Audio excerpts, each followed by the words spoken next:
নাসার Kennedy space research সেন্টারে গবেষণা করার সুযোগ পেতে চলেছে বারাকপুরের মোহনপুর গ্রাম পঞ্চায়েত এলাকার ছাত্র ইন্দ্রনীল মণ্ডল। সে কলকাতার লা মার্টিন এয়ার ফর বয়েজ স্কুলের একাদশ শ্রেণীর ছাত্র। 2070 সালের মধ্যে মঙ্গল গ্রহকে মানুষের বসবাসযোগ্য করা যায় কিনা সেই নিয়েই গবেষণা করে সকলের নজর কেড়েছে ইন্দ্রনীল। রাত জেগে গবেষণা করে নথি সংগ্রহ করেছে, পড়াশোনাও করেছে। তার স্কুল লা মার্টিন এয়ার ফর বয়েজকে নিয়ে গিয়েছে 1 নম্বরে। ছেলের এই সাফল্যে স্বভাবতই খুশি তার পরিবার ও এলাকার বাসিন্দারা।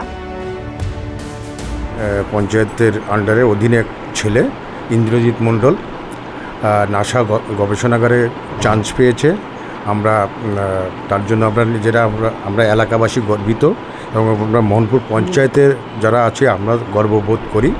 ওর আগামী দিন সুন্দর হোক এবং আর জীবনে অনেক সাফল্য অর্জন করুক, এই ব্যাপারটা নিয়ে আমরা এখানে এসেছি। আজ আমাদের মোহনপুর গ্রাম পঞ্চায়েতের বাসিন্দা ইন্দ্রনীল মণ্ডল নাসায় চান্স পেয়েছে। 3টে দেশ তার মধ্যে স্বীকৃতি পেয়েছে। ইন্ডিয়ায় লা মার্টিন স্টুডেন্ট ইন্দ্রনীল মণ্ডল চান্স পেয়েছে, তাই জন্য আমরা মোহনপুরবাসী গর্বিত। নাসার কেনেডি স্পেস রিসার্চ সেন্টার প্রতি বছর একটি প্রতিযোগিতার আয়োজন করে।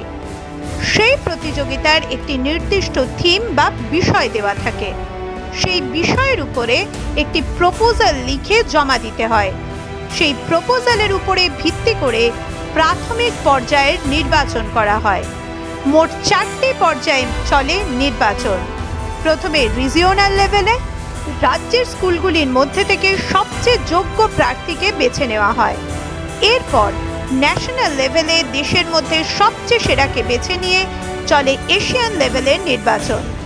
সবশেষে ইন্টারন্যাশনাল লেভেলে ফলাফলের ভিত্তিতে কেনেডি রিসার্চ সেন্টারে স্পেস ডিজাইন নিয়ে গবেষণার অনুমতি মেলে।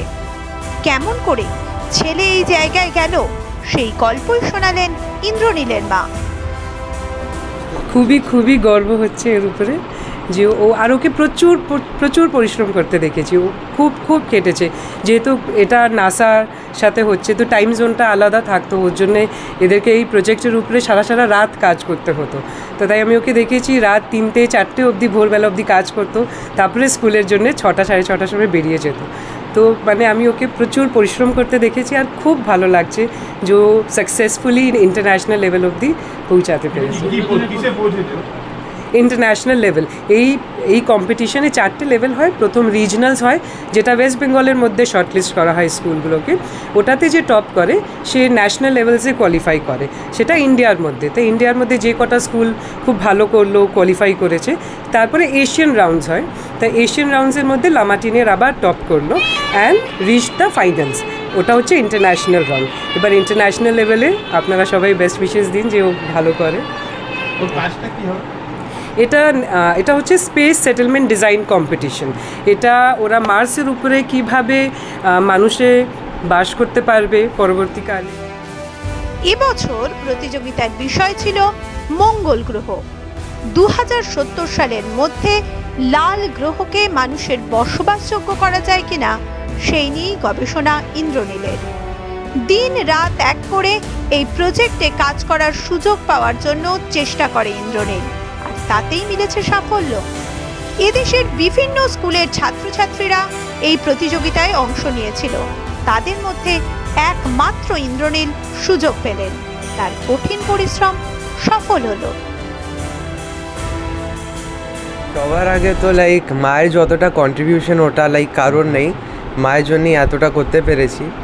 আর অনেকটাই খাটতে হয়েছে, অনেক সাপোর্ট পেয়েছি ফ্যামিলি থেকে। আর স্কুলও অনেক অফার করেছে, ভালো ফ্যাসিলিটিস, ভালো infrastructure. That's why I could reach to that level. And it's always 99% inspiration and 1% perspiration. So it's hard work paid off. তো I study in La Martiniere for boys school Kolkata in grade 11। এটা নাসার Kennedy Space centre host করে। ওরা ওদের একটা theme দেয়, ওটাতে আমাদের রিসার্চ করে একটা রিকোয়েস্ট ফর প্রপোজাল লিখতে হয়। আর ওটা আমরা সাবমিট করি, তারপর ওটা চেক করে, and since it is the same topic, so whoever does the best research that school wins. So এরকম অনেক লেভেল হয়, তা আমরা national level, regional level clear করে করে এখন we are in the international level, which is going to be hosted at NASA's Kennedy Space centre.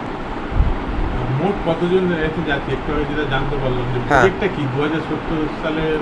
Basically, the topic was given to research on Mars, and we had to study about Mars. So we have an aim of settling in space in Mars by the year 2070. So we have to research from starting from human factors to the infrastructure and all the amenities required to settle in Mars, so that human life can be made multiplanetary, so that it can be a huge benefit for the human being. এই প্রকল্পের সুযোগ পাওয়ার পরে স্বভাবতই খুব খুশি ইন্দ্রনীল। এই সাফল্য মাকে উৎসর্গ করেছে সে। একই সঙ্গে নিজের পরিবার ও স্কুলের প্রতি কৃতজ্ঞতা স্বীকার করেছে মোহনপুরের ছেলে। নিজের স্কুল থেকেও সাহায্য পেয়েছে বলে জানিয়েছে Indranil. Companies like NASA, SpaceX have always inspired me and pulled me towards my goal. Data science এবং রকেট সায়েন্সের প্রতি আগ্রহ রয়েছে ছোট থেকেই। নাসা এবং স্পেস এক্সের মতো সংস্থা বরাবরই প্রেরণা জুগিয়েছে তাকে। এই প্রকল্পে সুযোগ পাওয়ার পর স্বভাবতই নাসা পৌঁছানোর অপেক্ষায় ইন্দ্রনীল। মাধ্যম ব্যুরো রিপোর্ট।